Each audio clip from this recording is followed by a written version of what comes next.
जय श्री राम। आज हम बात करेंगे कि तुला राशि के जातकों के लिए वर्ष 2025 के अंदर बृहस्पति यानी गुरु का गोचर आपको क्या दे सकता है। क्योंकि वर्ष 2025 में अगर हम गुरु की चाल के बारे में बात करें तो बहुत वर्षों के बाद ऐसा एक मौका आता है जब प्लेनेट अतिचारी अवस्था में होता है।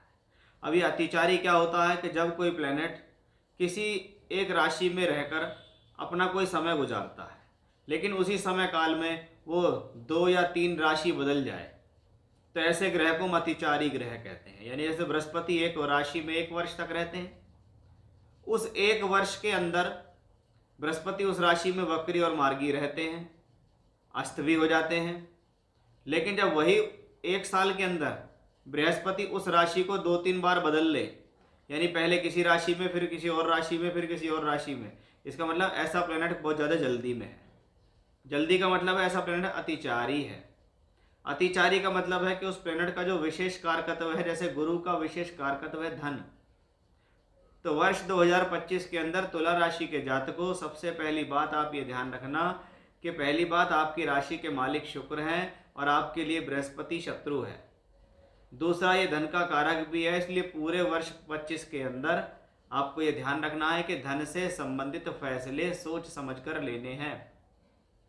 यानी अगर कहीं से थोड़ा भी लाभ मिल रहा है तो उसको लेकर पॉकेट में रखो, फिर मौका बने फिर पॉकेट में रख लो। इस तरीके से उसे लंबे समय तक किसी को देने या छोड़ने या इन्वेस्ट करने से बेहतर है थोड़े थोड़े समय में उसको लेते रहो।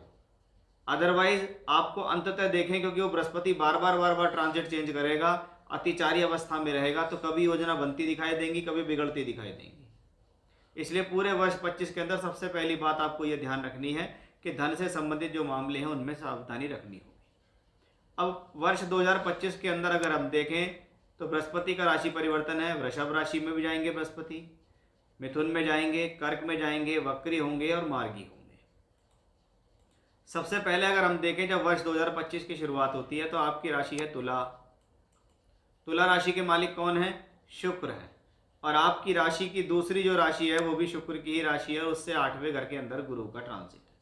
सामान्य तौर पर राशि से 6-8-12 में गुरु का अगर गोचर हो तो उस दौरान धन से संबंधित परेशानियां जीवन में आती है। इस दौरान धन से संबंधित उतार चढ़ाव जीवन में देखे जाते हैं। ये ऐसे प्लैनेट का कारक है, क्योंकि बृहस्पति विशेष कारक किसका है? धन का कारक। अब ये बृहस्पति अगर देखें तो 1 जनवरी से लेकर 14 मई तक राशि से 8वें घर में ही रहने वाले हैं। 2024 में भी 8वें घर में थे, 2025 में भी 8वें घर में हैं, तीसरे और छठे घर के मालिक होकर भी हैं। इसलिए हम कहेंगे कि भाई अच्छे ग्रह का मालिक भी नहीं है, अच्छे घर पर बैठा भी नहीं है। अब कुछ लोग इसको विपरीत राजयोग भी कहते हैं, लेकिन विपरीत राजयोग के लिए ये ग्रह सिर्फ यहाँ बैठा है।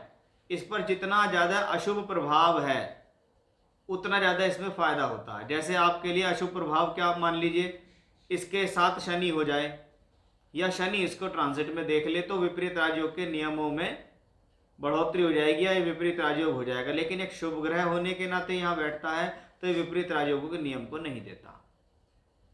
अब शनि पहुंचेंगे मार्च के महीने में, जो इसको दृष्टि देंगे छठे घर से बैठकर, क्योंकि शनि मार्च में कहाँ आ जाएंगे?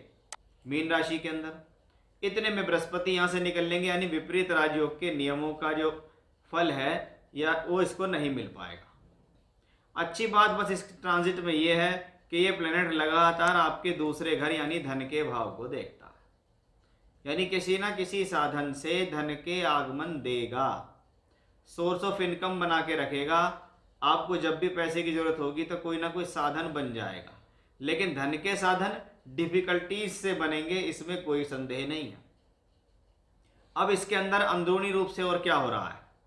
हमने देखा 1 जनवरी से लेकर 10 अप्रैल तक ये जो बृहस्पति है ये चंद्रमा के रोहिणी नक्षत्र में ट्रांजिट करते दिखेंगे, और चंद्रमा आपके लिए दशमेश है। यानी इंटरनली रूप से देखें, अंदरूनी रूप से देखें तो बृहस्पति वृषभ में भले ही है 8वें घर में, लेकिन इस दौरान वो चंद्र के नक्षत्र में है। चंद्रमा इनका मित्र भी है और चंद्रमा आपका दशमेश भी है। यानी ये समय आपके लिए कुछ बेहतर दिखाई देगा प्रोफेशनली या इकोनॉमिकली, यानी धन से संबंधित और कार्य क्षेत्र दोनों से संबंधित ये स्थितियां आपके लिए कुछ शुभ स्थितियों में दिखाई दे रही हैं कि ये मेरे साथ ट्रांजिट बहुत अच्छा नहीं चल रहा, लेकिन इस दौरान से मेरे साथ कुछ बेटर होना शुरू हो गया। अब 2025 के अंदर पहला परिवर्तन होता है बृहस्पति का, जब बृहस्पति आपकी राशि से नवम भाव भाग्य स्थान में आते हैं।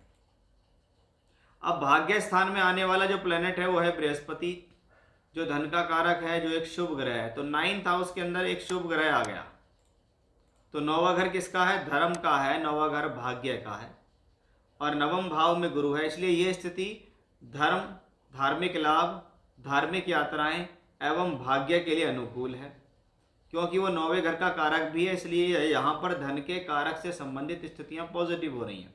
पहले वो प्लेनेट राशि से 8वें में था, अब वो प्लेनेट राशि से 9वें में है। यानी पहले वो एक त्रिक भाव में था, अब वो एक त्रिकोण भाव में है। इसलिए बृहस्पति का एक तरीके से प्रमोशन हुआ, और वो आपकी राशि से 9th हाउस में बैठकर वापस 9th भाव को दृष्टि दे रहा है। आप ये देखिए कि बृहस्पति राशि से 9th हाउस में है, और 9th हाउस से बैठकर आपकी राशि को दृष्टि भी देते हैं। इसलिए ये स्थिति सकारात्मक हुई, धन के लिए, भाग्य के लिए, धर्म के लिए अच्छी हुई, दान पुण्य के कार्यों की अच्छी हुई। 9th हाउस से हम हायर एजुकेशन देखते हैं, उसके लिए अच्छी हुई। 9th हाउस से हम व्यापारिक ट्रैवलिंग को देखते हैं, उसके लिए अच्छी हुई। राशि को वापस देखता है, यानी धन से संबंधित प्रॉब्लम्स को सॉल्व करेगा।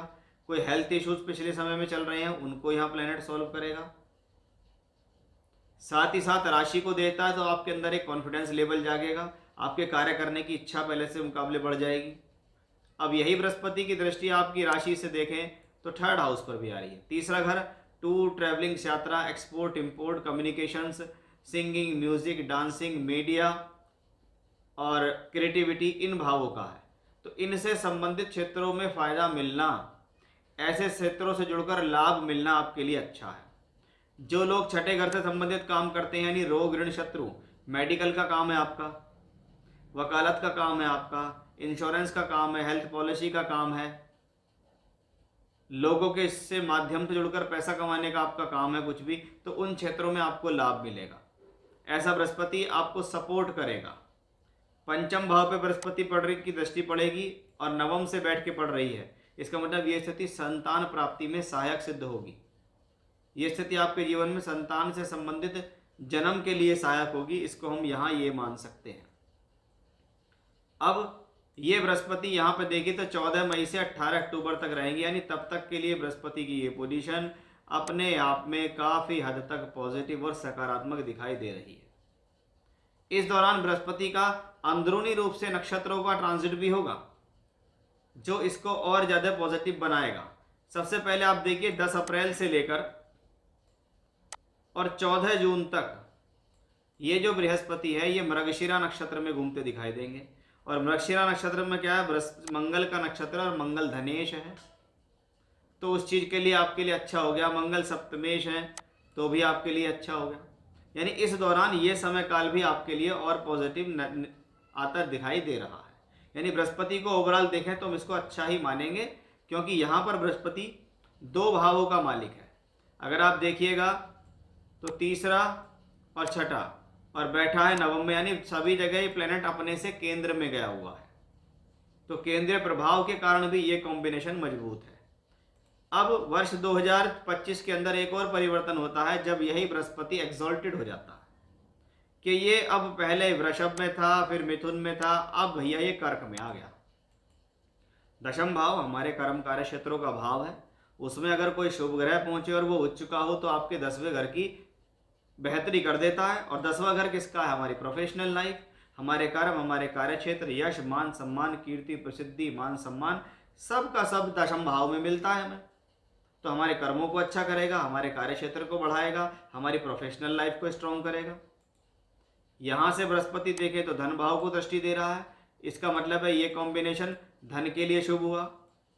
चौथे घर को देखता है तो भूमि, जमीन, जायदाद, प्रॉपर्टी से लाभ लेने के लिए हुआ।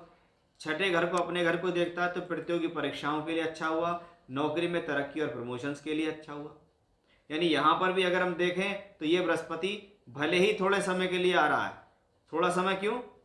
18 अक्टूबर से 5 दिसंबर, 18 अक्टूबर से 5 दिसंबर के बीच में बृहस्पति यहाँ है, तब तक के लिए स्थिति आपके लिए और ज़्यादा सूटेबल होती दिखाई देती है। अब होता है वर्ष 2025 का एक अंतिम परिवर्तन।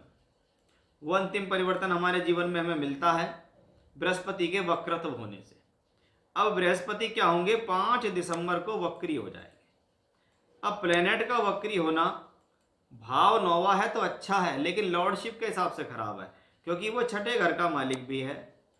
षष्ठेश अगर वक्री हो तो रोग देने में सक्षम है। इस दौरान आपका पैसा रोग पे, बीमारी पे, ऋण पे, लोन्स पे या ईएमआई पे ज़्यादा खर्च हो सकता है, या इनका प्रेशर इस दौरान बढ़ सकता है। यानी पूरे दिसंबर के महीने में अगर हम देखेंगे तो वर्ष के अंत में जाके बृहस्पति वक्री हो रहे हैं, और वर्ष के अंत में जाकर बृहस्पति का वक्री होना आपके जीवन में थोड़ा सा आपके हेल्थ को थोड़ा सा परेशान कर सकता है। उसके अलावा इसमें कोई और समस्या यहाँ नहीं दिखाई दे रही है।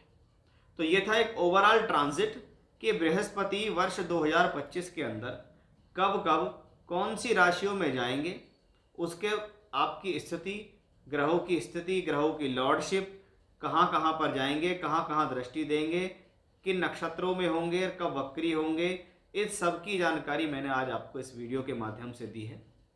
तो ये था हमारा आज का एक विशेष खास वीडियो कि भाई तुला राशि के जातकों वर्ष 2025 के अंदर बृहस्पति आपको क्या क्या दे सकते हैं।